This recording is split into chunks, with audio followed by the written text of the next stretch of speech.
Hello, friends, and welcome to Sleep Tight Stories. I'd like to say hello to Maverick, who plays for the Mountain View Bears.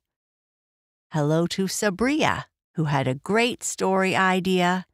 And hello to Lucas. Happy belated birthday to Nay Sammy, who turned 5 on September 26th.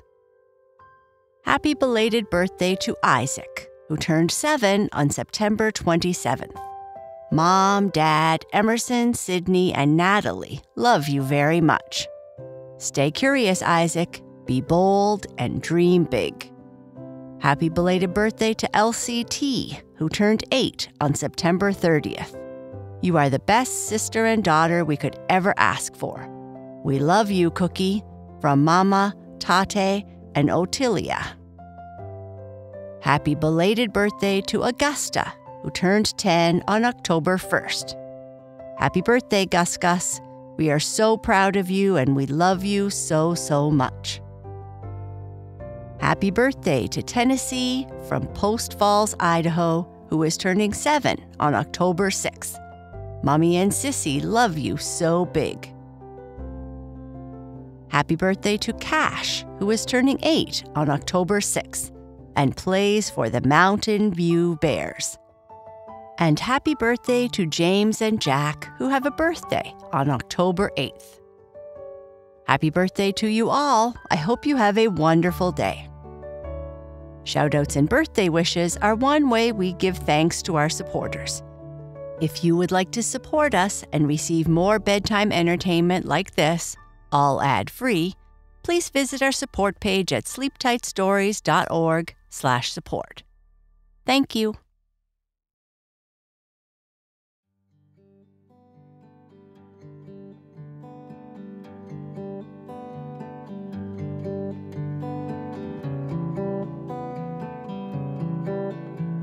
Bernice had a great day at school, and as she runs into the house, she tells Papa Bear she has a surprise to share with him. Papa Bear says he also has a surprise for Bernice. Bernice tells Papa all about her day and her surprise, and then finally remembers that Papa Bear had said he also had a surprise. What could his surprise be?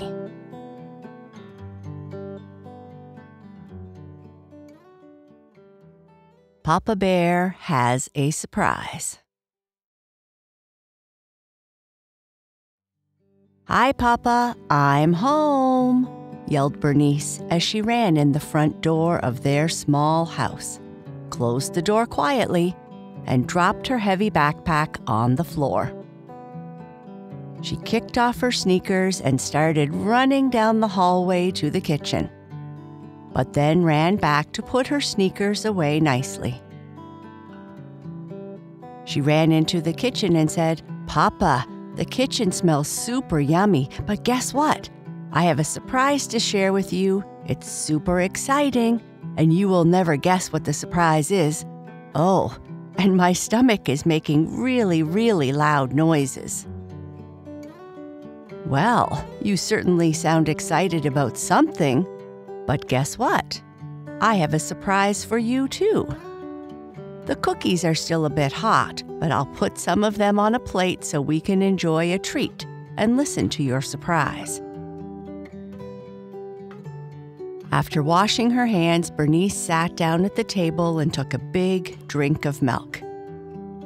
"I'm not only super hungry, Papa, but super thirsty, too. It must be all the excitement that is making me thirsty." "I'll get you a glass of water too, little bear. Water is best when you are thirsty." After Papa Bear put the cookies on the table on what they called the cookie plate, he brought Bernice more milk and a glass of water. Sitting down, he asked, "So, tell me about your surprise and day. It must have been pretty great." "It was super great. Can you guess what happened today, Papa? I don't think you will, but you should try." Let me see. Bobby told some jokes in class and everyone laughed? Nope. I think Bobby lost his sense of humor somewhere because he doesn't have any jokes lately. That's too bad. Did the school run out of pizza in the cafeteria, so all the students had to eat 2 portions of Brussels sprouts? No. Today was hot dog day, and Bobby and I brought lunches. Gertrude forgot her lunch, so we shared, and she got us some fruit. I'm afraid I'm not a very good guesser, Papa Bear said, pretending to be disappointed. It's okay. You are a great guesser, Papa, but this is just too super surprising. So, today we had to do something in front of the whole class, and when I got up, I wasn't really nervous at all, Papa. I took a deep breath like you always tell me, and I believed in myself. It was easy peasy. I'm very happy to hear that, little bear. You can do anything if you try hard enough. Yeah, but that's not the surprise, Papa. My presentation was on how to bake cookies. I used one of your recipes, and we actually got to make them in class. The teacher helped, but I also asked for help from Bobby and Gertrude, and we taught all our classmates how to do it. And the best part of all was that we got to eat them. They were yummy, and everyone liked them. That is a great surprise, little bear. What kind of cookies did you bake? Wiping her mouth after taking a great big bite of a cookie, Bernice replied, We made your oatmeal chocolate chip. They were yummy, but not super yummy like your cookies, Papa. Your cookies are the best. Haha, thank you, little bear. Did anything else happen at school today? Just the usual school stuff. We spent more time working in groups today in science class because the teacher says learning how to collaborate is important. It was okay, but I wish Bobby was in my group. He's fun. Oh, and we had a math test today. How did you do on your math test, little bear? Well, Papa, Bernice said, looking away from Papa Bear's face and staring at the ceiling. I did okay, but there was one question that I didn't really know. The teacher told me later, and I guess maybe I rushed through that part. Try to take more time with each question on your next test, Papa Bear said. Okay, Papa. Don't you have a big surprise too? I mean, you said you did, and you looked pretty excited. Did you forget? Yes, I have a big surprise for you, and I didn't forget. I just wanted to hear all about your day first. Mama dropped someone off here at lunchtime today, and I think you will really like her. I know she is really excited to meet you. Bernice's eyes lit up as she started to guess the surprise. Papa Bear got up from the table and said, Give me a minute while I go into my study and bring her out. Could it be? Bernice said excitedly. Walking back from his study, Papa Bear carried a large cardboard box with carrying handles and large round holes on the side. And something was making a noise inside the box. It was meowing. Is that what I think it is, Papa? Did we actually get a cat? Yes, little bear. Why don't you come down here on the floor and introduce yourself to her? This is so super, super cool, Papa, Bernice said as she plopped down on the floor in front of her Papa and the box with the cat meowing inside. Opening the box and letting the cat out, Papa Bear said, Now be a gentle little bear. Let her get comfortable with you. Cats have a mind of their own and can be pretty independent. The gray tabby cat meowed and then walked straight onto Bernice's lap, rubbing her head on her chest as Bernice gently rubbed her head. "Look, Papa, I am being super gentle and she loves me already. This is so super cool. I can't wait to tell Bobby and all my friends. She is purring already." "Have you thought of a name for her yet?" Papa Bear asked with a smile. "Well, I've been thinking about it a lot," Bernice said as she gently petted her cat. "I have a whole list of names. We could call her Chip or Biscuit, Muffin or maybe Coco. Dough, Brownie, Mocha, and Choco were some others. But I think the best name is the first name I thought of when we first talked about her." "What name is that, little bear?" "Cookie. Cookies are my favorite things in the whole wide world, and now so is my cat, Cookie.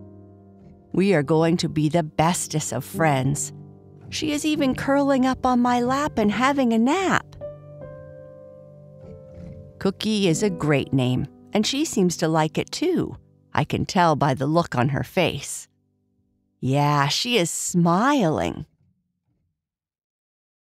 Remember that having a cat is a lot of responsibility. We have to make sure she has fresh water, good food to eat, and exercise. And I set up a place for her to do her business in my study. "You mean you made a place for her to go poop?" Bernice said, laughing. "Haha, yes, that is what I meant.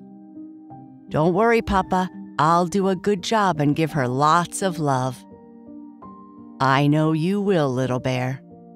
Why don't you stay there with Cookie while I go and prepare our dinner? Mama will be very excited to see you and the latest member of our family playing together." As Bernice walked up the stairs to start her bedtime routine, Cookie raced past her. "Papa, Cookie is coming upstairs too. Does she want to have a bubble bath with me?" "Haha, I don't think so, little bear. She might just like spending time with you." "Maybe she can sleep in bed with me," Bernice said. "Are you sure Twigga, Wolfie, and Madeline won't mind?" Papa Bear asked. "We have been talking about it, and they said they won't mind. I have a big enough bed, so it should still be comfy and not squishy." "I'll get your bath started. Why don't you make sure you have all your clothes ready for the morning?" "Okay," Bernice said, and she and Cookie went into her room. After Bernice had her bath, brushed her teeth, and put on her favorite pajamas, she jumped into bed. Not only were Twigga, Wolfie, and Madeline waiting for her, but Cookie was as well. "I see your new friend is lying with you." "Yeah, I think she likes how comfy my bed is." "She does look very comfortable. Did you do all of your bedtime routine?" "I did, Papa. I did some stretches and took some deep breaths. Cookie did some stretches with me, Papa. She seems more flexible than even I am." "Cats are pretty flexible. I'll help you again with more stretches and exercises another night soon." "Okay, Papa." Mama was pretty happy to see you and Cookie playing when she got home. "Yeah, I think Cookie loves her too. And you, Papa. Cookie loves you too."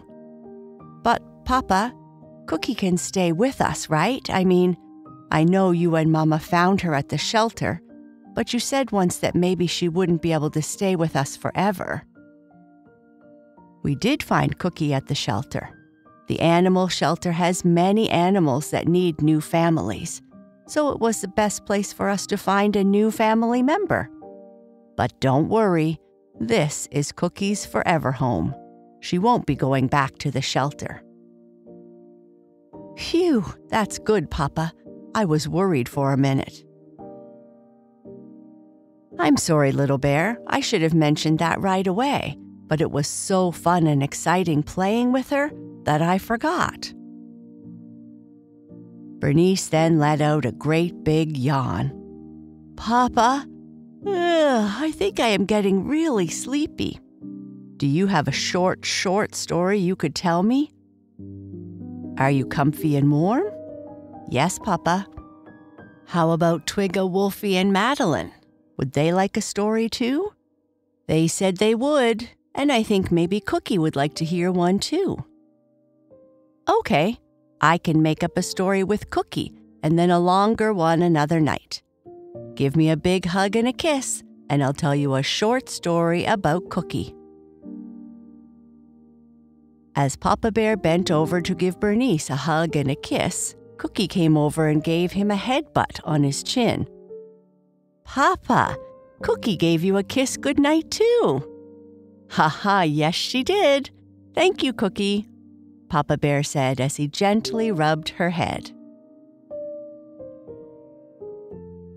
Once upon a time, in a magical town named Mystic Mews, where enchantment met everyday life, there lived a brave and kind tabby cat named Cookie.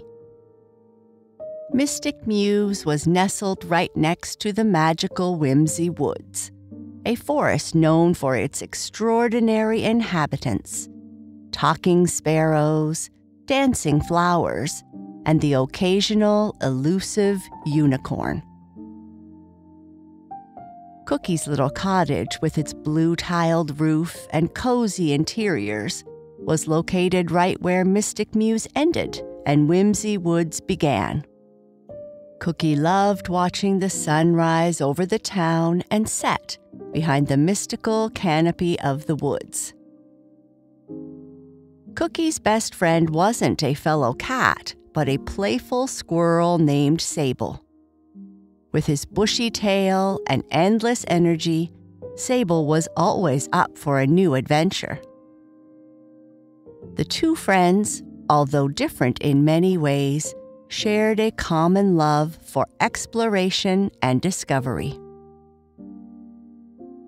One bright morning, Cookie, with her whiskers twitching in excitement, shared some news with Sable. Guess what? I found a map.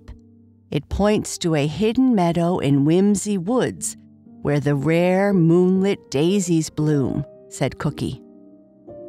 Sable's eyes sparkled. Moonlit daisies?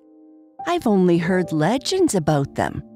They are said to glow under the moonlight and grant a single wish to anyone lucky enough to find them. Both of them decided to make it their mission to visit this meadow. With a basket of snacks, a bottle of milk for Cookie, and some hazelnuts for Sable, they set off on their newest adventure. As they trotted into Whimsy Woods, they were greeted by fluttering fairies and mischievous pixies who darted around them in spirals of laughter. Farther into the woods, they stumbled upon a gnome market where mystical creatures traded enchanted items. They even passed by a group of unicorns, gracefully drinking from a crystal-clear stream. Finally, they arrived at the hidden meadow. As the sun set, the moonlit daisies began to glow, illuminating the meadow in a soft blue light. Cookie and Sable were spellbound. "Make a wish, Cookie," whispered Sable. Cookie closed her eyes and made a wish, not for herself, but for all the wonderful inhabitants of Mystic Mews and Whimsy Woods, wishing for everlasting friendship and harmony between them. And as legend had spoken, the daisies worked their magic. The bond between all the magical and non-magical beings grew stronger, with Cookie and Sable at the heart of it all, forever remembered as the brave cat and squirrel who ventured into the heart of Whimsy Woods for the sake of their community. And so, in Mystic Mews, Whenever someone looked up at the moonlit sky, they were reminded of Cookie's brave heart, Sable's adventurous spirit, and the tale of their journey to the meadow of moonlit daisies. And with that, Papa Bear kissed Bernice on her forehead, adjusted her blanket, turned off her lamp, and quietly whispered, "I love you, Cookie. I love you, little bear." And that is the end of our story. Good night. Sleep tight.